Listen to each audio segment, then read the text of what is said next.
Folks, this is Book Talk with Corbin. I'm your host, and we have a returning guest with us, friend of the show, Star Parker. Absolutely fantastic human being. Look, guys, I got two or three good interviews with her. Go to my website, booktalkwithcorbin.com, and check her out.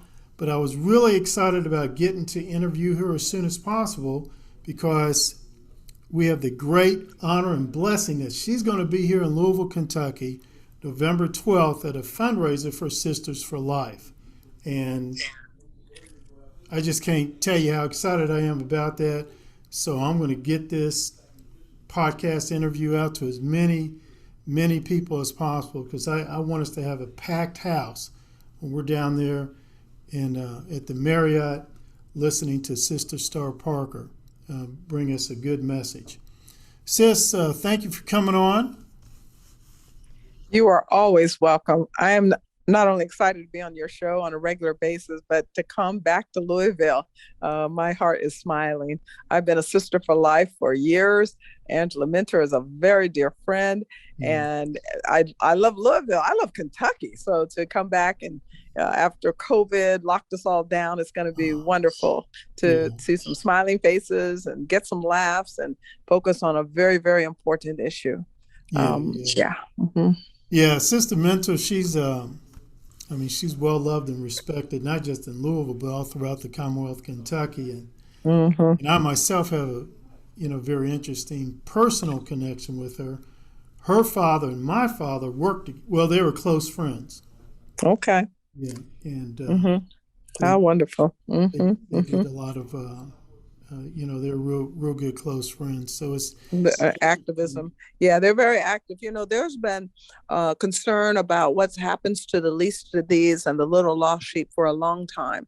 And what's fascinating to me is how God crosses people's paths so that those that are very, very concerned about those that are crying themselves to sleep every night, that we actually get to meet and greet, work together. And then what you're telling me now through a couple of generations. So that's pretty cool that your dads know each other. And now you're working very closely with Angela, because it's incredible that your contributions, but hers as well, because we cannot lose sight that God still saves, that he is thinking about that one that's crying themselves to sleep.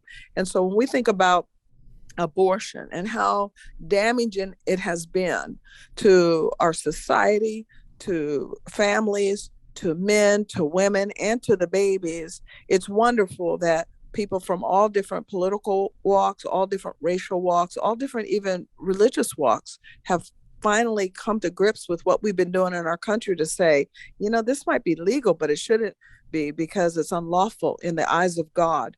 And what Sisters for Life has done, and Angela and her great work, they just constantly stay out there and for the women to be there to let them know that you do have alternative, that there are other options, and please save that baby's life. We will help you.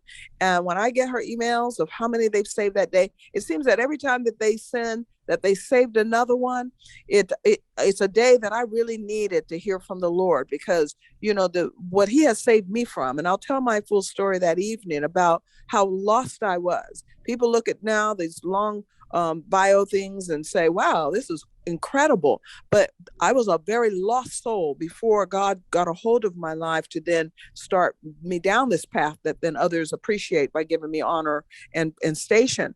I had believed all the lies of the left. I got involved in all types of activities, from criminal to drugs to sexual activity, that landed me in and out of abortion clinic after clinic. So when I get notices from Angela that we saved another baby, it reminds me of myself and how thankful I am that there are people like her and her team that would go out there, because nobody was outside of those clinics I was going into.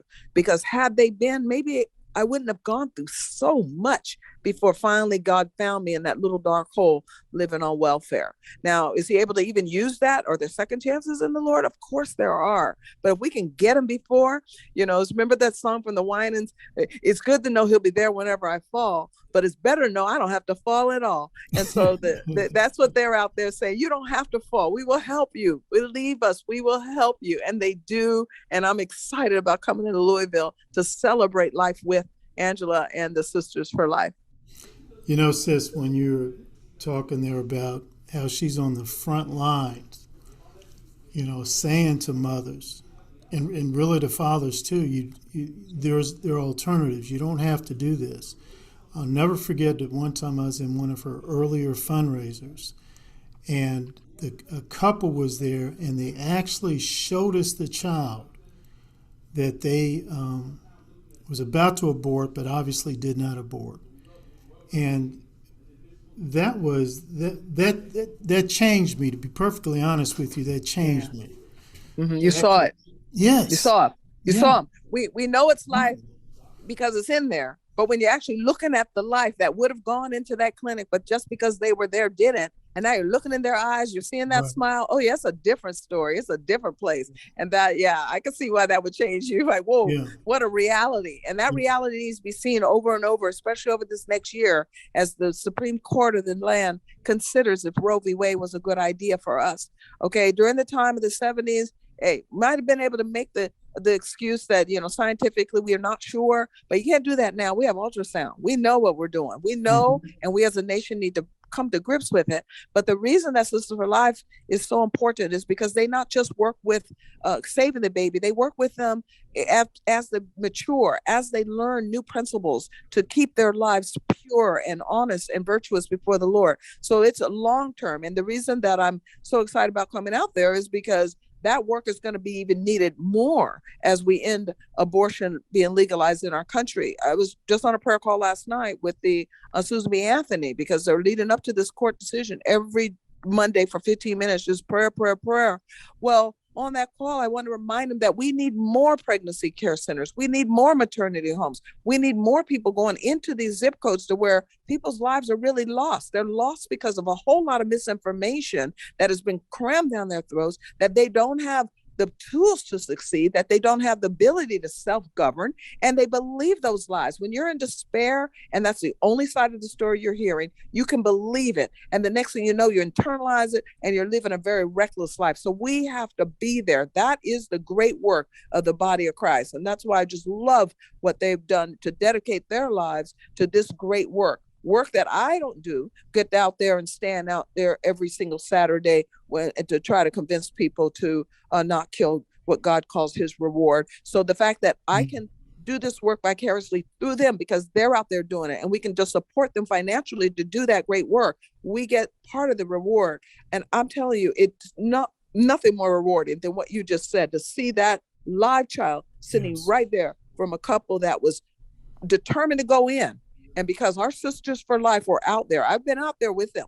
And I'm telling you, it's an experience to be there and watch changing of heart right in front of our eyes. It's just a miracle. So we're going to be doing some miracles celebrating on Friday. Yes, ma'am. Yes, ma'am. And I just, this is a Book Talk with Corbin. I'm your host, and go to my website, booktalkwithcorbin.com, for to see a couple of other interviews I've done with Star Parker. Yes, ma'am, you're correct.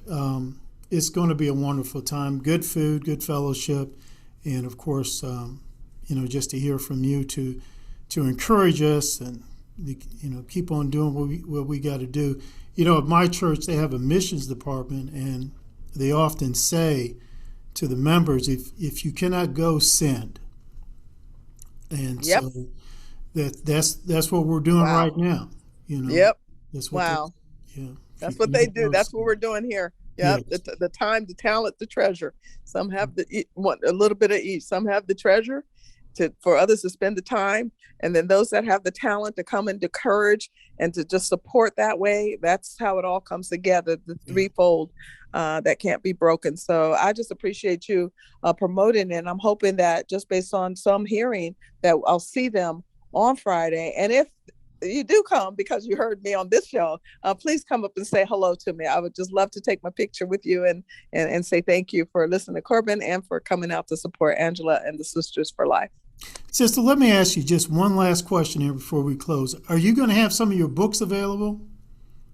Oh, I don't think so. That's the people that invite me, that's their responsibility to bring the books. But I don't think so, because post-COVID, a whole lot of things have been moved around when it comes to opening up lecture and and events and things. So that's a slow process to get back into the having book table and all of those different things. But thank you for asking. If people are interested, they can get Uncle Sam's Plantation, I believe, through my website, curepolicy.org, or they can go to their favorite bookseller and find all of my books. They're still available in print for people to order and have them sent directly to their home. If they do that and they bring it that night, I'll certainly sign it. But we will not be having a book table to my knowledge. Okay. All right. Sis, looking forward to it. And, okay. I'll see you then. All right. I'll be seeing you again, my sister. Okay. God bless. Bye-bye.